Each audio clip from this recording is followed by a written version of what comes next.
For the first time ever, the UFC is coming to Baku in Azerbaijan. I hope I said that right. And it's really cool and unique, I guess, to have the UFC coming to new markets and such a country. And we have here Jamahal Hill and Khalil Rountree, which has been rebooked, I think, for like the fourth time. And both are looking to come back, are looking to bounce back following their losses. Jamahal Hill just lost to Yuri Prochazka at UFC 311 in January. And Khalil Rountree coming off the very respected war that he had in which he went 4 rounds, but ultimately got finished by Alex Pereira back in October. So, yeah, Azerbaijan card with Khalil Rountree and Jamahal Hill at the top.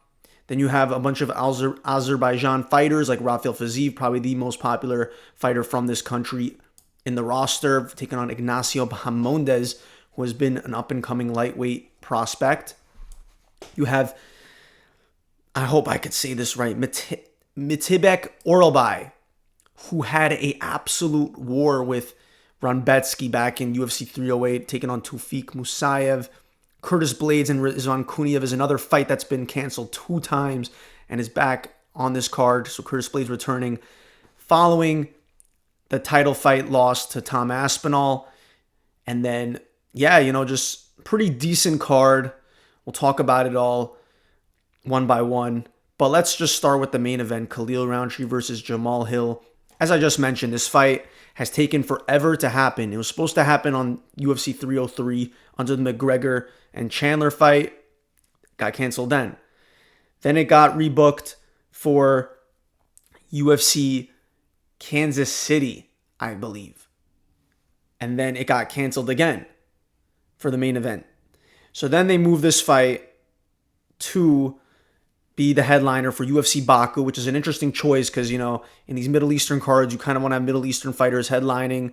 It could have been Rafael Fiziev's headliner, but maybe he's not big enough. But either way, we got Jamahal Hill versus Khalil Rountree. And we're just expecting a nice slugfest, just absolute slugfest in the pockets. Great striking exchanges, great heavy shots being thrown.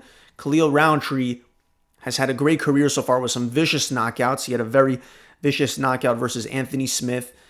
But both these guys have had a couple pullouts in their time, a couple injuries. Jamahal Hill, as we all know, was a light heavyweight champion in the UFC. He beat Glover Teixeira. He won the belt. And then he tore his ACL and had to vacate. So he never officially lost the belt. But then he came back after a long layoff, returned to headline UFC 300 versus Alex Pereira, and just became one of the launching pads for Alex Pereira to go on his legendary run. And really, that was one of Alex Pereira's, Alex Pereira was already huge, and that just brought Alex Pereira to a whole new level to finish Jamahal Hill on that card. Jamahal Hill talking all this talk, and we thought he'd be some type of way coming back after injury, was the champion, and then Jamahal Hill goes out there and gets smoked by Pereira, then comes back at UFC 311 in January and gets finished by Yuri Prochazka. It was the common theme here, though, is that both these guys put on actually pretty competitive fights against their opponents in their last fights. Jamahal Hill did not get fully outclassed, but Yuri Prochazka definitely is also crazy levels, one of the most entertaining and explosive light heavyweights in terms of his antics and power. And Jamahal Hill, though, gave some good heart in that fight, but eventually got finished. Same thing with Khalil Rountree.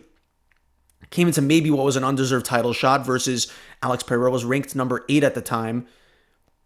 And for 4 rounds, swung it with Alex Pereira, made Alex Pereira kind of respect Khalil Rountree's jab a little bit, his power, his heavy-hitting shots.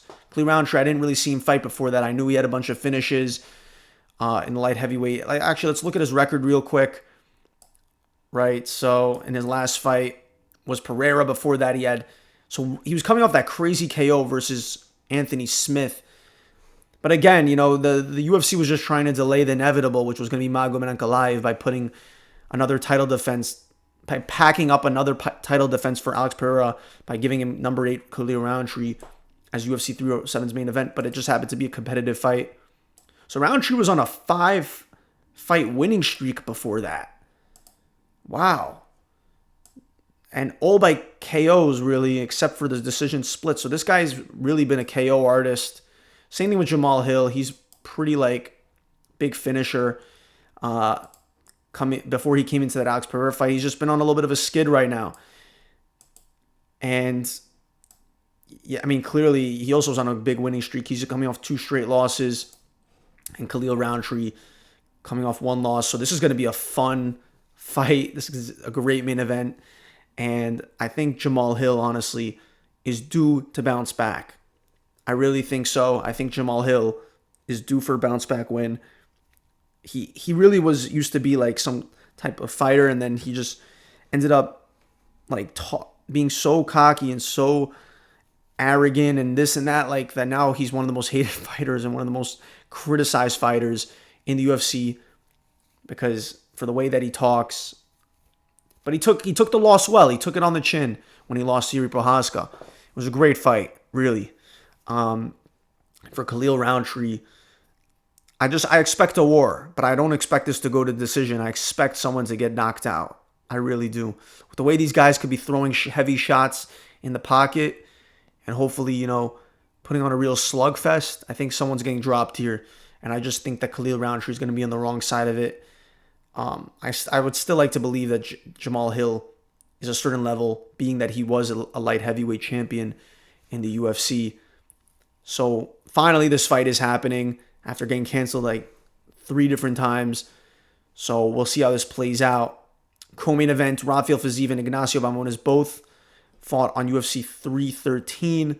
Ignacio Bahamondes coming off the win versus Jalen Turner, and Rafael Fiziev coming off the short notice loss to Justin Gaethje the second time.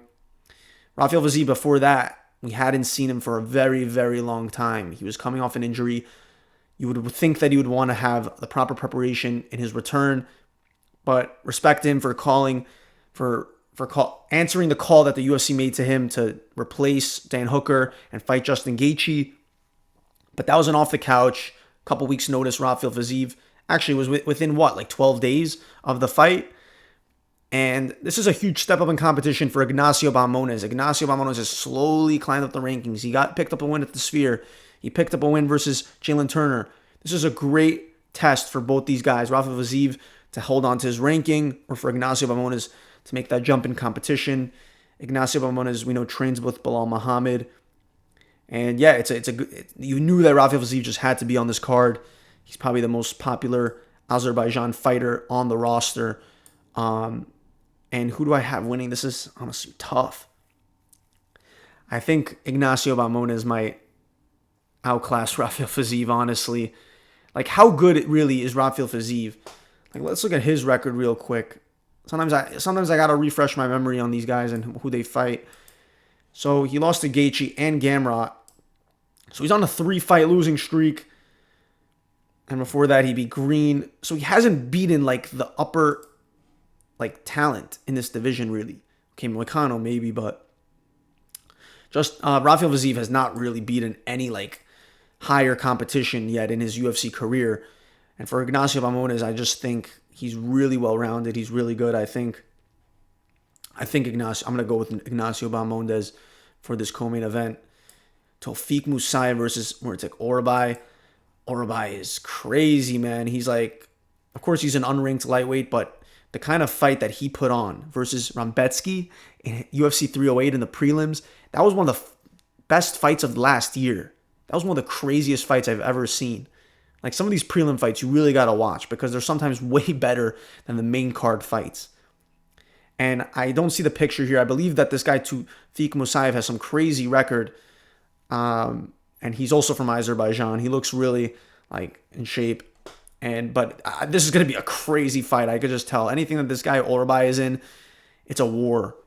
And he's coming off the loss to Rambetsky. It was a very close fight. Couldn't believe how he stayed in it. His face was blown up, and that the health commission didn't even stop the fight, which was great. Honestly, in the Middle East, they're way more lenient. So he still was fighting with a blown up eye, blood just streaming down both guys' faces. It was a crazy war.